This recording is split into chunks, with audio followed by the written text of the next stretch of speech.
The year is 1906, and New York City glimmers like a jeweled crown beneath the gaslight haze. The Gilded Age, an era of electric light and moral darkness, where the city's skyline climbed ever higher. And so did its scandals. This was a time when newspapers sold dreams and deaths alike, when beauty could make a girl famous overnight and ruin her just as quickly.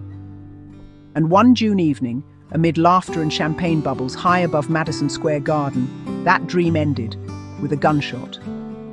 This is the story of Evelyn Nesbit, Stanford White, and Harry Kendall Thaw, a story of beauty, obsession, and vengeance that would become known as America's very first trial of the century.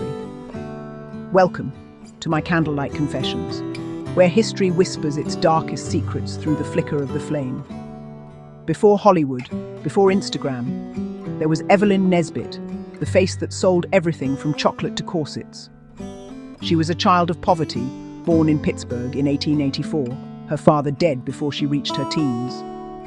Her mother, desperate to provide, moved her children to New York, a city that could devour or deliver. Evelyn's beauty was something people noticed, even when she didn't. Alva Johnston, a journalist from The New Yorker, once wrote that she was the most photographed woman in America. Her image adorned postcards, fashion spreads, and magazine covers, the turn-of-the-century ideal of feminine innocence. But behind that angelic face lay the uncertainty of a girl thrust into a man's world. By 15, she was posing for Charles Dana Gibson, the creator of the Gibson Girl. Soon, she found herself dancing on Broadway in productions like Florodora and The Wild Rose, where wealthy men filled the front rows, watching, waiting. And one of them was Stanford White. Stanford White was the man who built New York's skyline, or at least the version that glittered for the rich.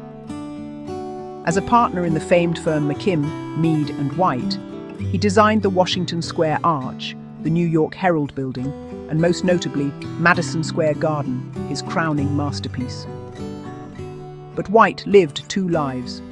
By day, an architect for the elite.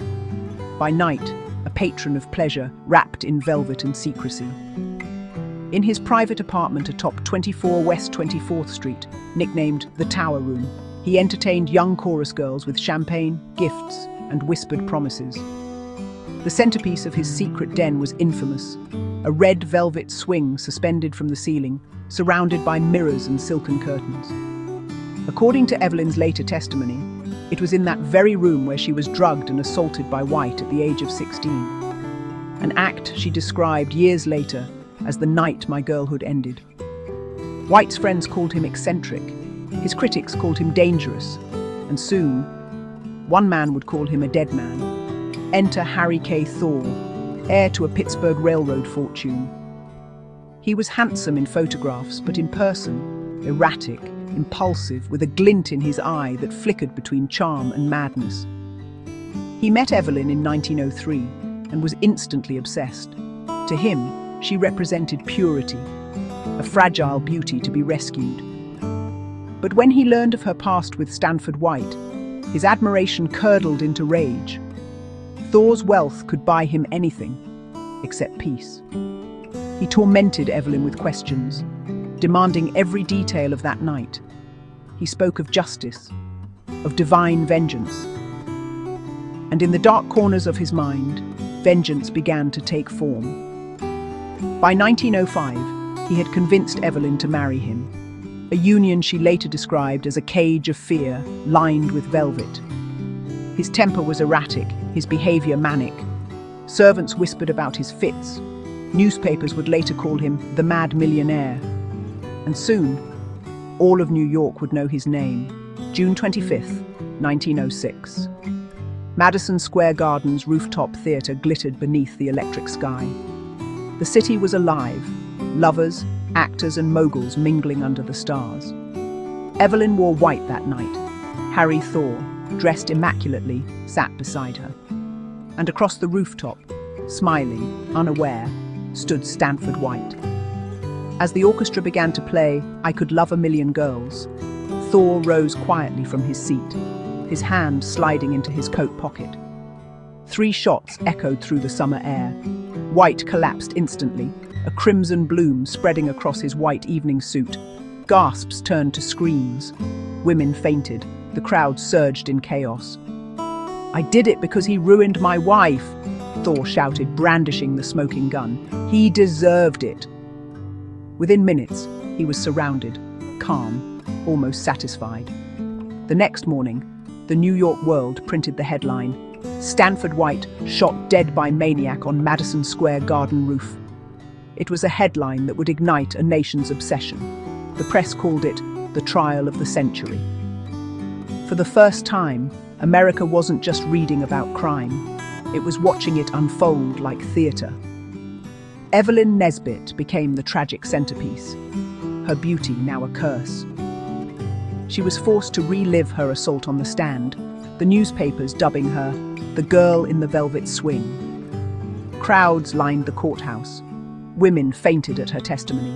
Reporters scribbled every tear. The courtroom drama had everything: sex, wealth, jealousy, and insanity. Harry Thaw's lawyers pled temporary insanity, claiming he was driven mad by an unbearable wrong. His mother, a formidable socialite, spent millions to defend him. The first trial ended in a hung jury. The second, in 1908, declared him not guilty by reason of insanity. Thaw was sent to Mattawan State Asylum for the criminally insane. But the story did not end there. 2 years later, he escaped, disguised, aided, and as delusional as ever, making headlines yet again. Evelyn's fame dimmed like a spent candle. Once America's darling, she now carried the ghost of scandal wherever she went. She tried the stage again, then film. But the glow was gone. By the 1920s, she was nearly forgotten, a relic of an age that had already moved on. Harry Thaw was eventually released, claiming he was cured. But rumors of further violence followed him. Accusations of assault, erratic outbursts, failed investments. The millionaire who wanted to be a hero died alone, in obscurity. Stanford White, buried under marble and legacy, remains immortal through his architecture, his genius forever shadowed by the darkness of his desires. The Library of Congress's Chronicling America archive holds the very headlines that shook the world. She was the most beautiful girl in America, and perhaps the most pitied. In the end, Evelyn Nesbit lived long enough to see her scandal turned into a Hollywood film. The Girl in the Red Velvet Swing, 1955. Her story rewritten for entertainment, her pain romanticized for box office appeal. In her later years, she was asked if she forgave the men who shaped and shattered her life. She simply said that she forgave, but she would never forget. Her words echo across a century, a haunting reminder that behind every sensational headline is a human heart, still beating, still breaking.